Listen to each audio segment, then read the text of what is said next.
What if I told you that buying a home this year could actually be one of the biggest financial mistakes that you ever make? Yes, that's right. While so many other people may be out there rushing to get into the market, you personally might be better off sitting this one out. In this video, I'm going to break down the 5 reasons why buying a home this year might not be the best idea for you. And reason number 5, it could completely change how you think about home ownership. And it could possibly even save you from ending up completely house poor. Now, real quick, before we dive in, if you're new here, my name is Glen Hopkins, and on this channel, I create videos designed to help both home buyers and sellers navigate the real estate market so that they can make smarter decisions that actually work for their specific goals. So if that's the kind of thing that you want to learn more about, go ahead, subscribe to the channel. That way you're not going to miss out on any of my future videos. And if you would like my help with either buying or selling, feel free to reach out. I'm always happy to help.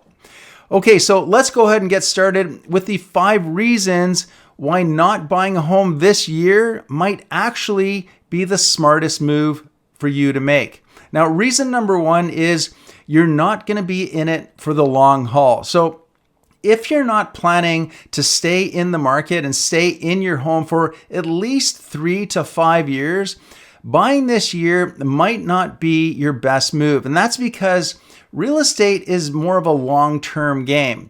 So, yes, prices, they do tend to go up over time, but in the short term, the market can be very unpredictable. For example, if you buy a home right now, but you're planning on selling it in, say, 2 years, there is a good chance that you could lose money, especially if you factor in things like your moving expenses, legal fees, and if you live in British Columbia, there's the anti-flipping taxes that could really eat into your profits by as much as 20%. And that's a lot to deal with for a short-term commitment. So, if you haven't done so already, I would recommend that you take some time to map out your 5-year plan. And you're going to want to ask yourself where you see yourself living in 5 years from now. And if that answer isn't clear to you, waiting might save you from a very big financial headache. The second reason you may not want to buy a house this year is if you have a cheaper housing option. So let me ask you this. Are you living in a situation right now that is affordable? Maybe you're renting for a great price, or you're living with your family while you're saving for that down payment. If that is the case, maybe you've got some time to wait before actually buying a home. There are some clear benefits to waiting. The longer that you save, the more you're going to have for your down payment, which of course can mean lower monthly payments on your mortgage and potentially even a better interest rate. Plus, of course, there is the thought that housing prices, if they stay steady or even drop, you could find yourself in an even better position down the road if you buy later on. But here's something you need to think about.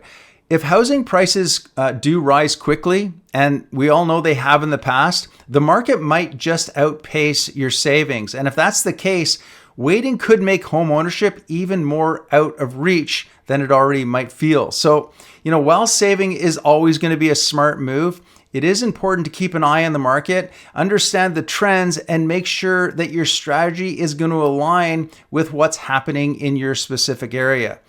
And also don't forget that, if you're waiting to buy, use this time really wisely. Building up an emergency fund of say 3 or 6 months of expenses, it can make a world of difference when you finally do step into home ownership.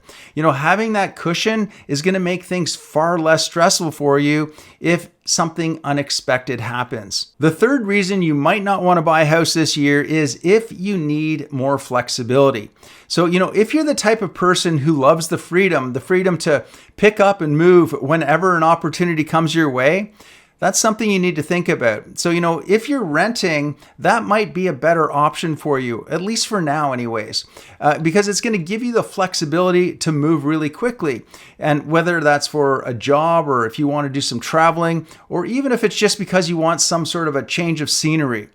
And let's not forget either that renting also comes with fewer financial surprises. There's not going to be any type of maintenance costs or property tax or nothing unexpected, no unexpected repairs like a burst pipe or, a broken furnace. So if you value that kind of flexibility, there's no shame in holding off on buying a home. So I suggest that before you make a decision, take a close look at the costs of renting versus owning. And I actually did create a video on that very topic, which you can find here on this channel. So if you want to dig further into that, you will find it here on this channel. But, at the end of the day, depending on your situation, in the short term, renting might save you some money. However, if you plan on settling down and you want to build equity over time, buying could be a better option for you in the long run. The fourth reason you shouldn't buy a house this year is if you're waiting for the market to crash. Does that sound like you? Well, if you're holding off buying because you're waiting for that market to crash, just be careful because predicting a crash, it really is nothing more than a gamble. It's kind of like trying to guess the weather weeks in advance. And I mean, yeah, sure, sometimes you're going to get lucky every once in a while, but most of the time, it's really nothing more than guesswork. Because the truth is that the housing market, it's proven to be surprisingly resilient, even during the most challenging of economic times.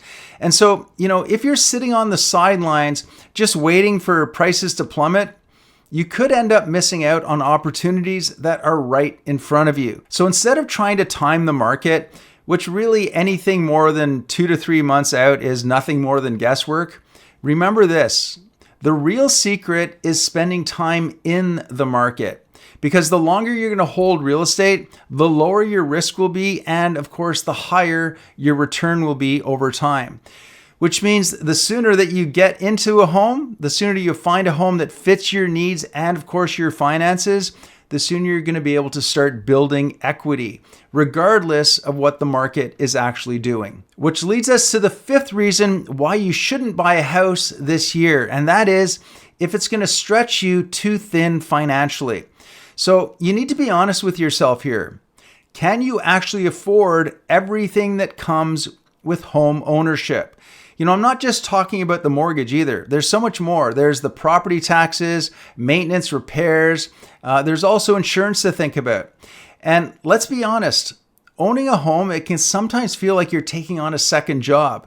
And so the last thing you're going to want to do is find yourself feeling house poor, where, your home takes up so much of your income that there's nothing left for any of the other priorities in your life. So if your finances, they aren't strong enough to handle the full picture of home ownership, that's okay. It's not a problem. Just, take another year or two to strengthen your financial position.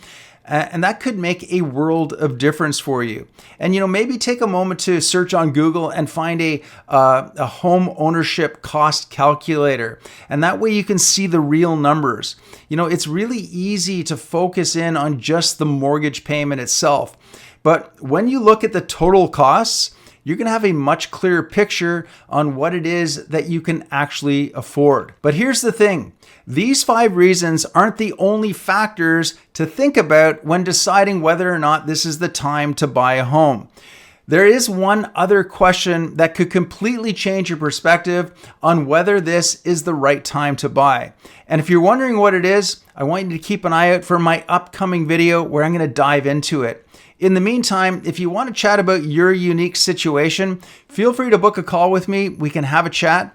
Otherwise, I will see you on the next video.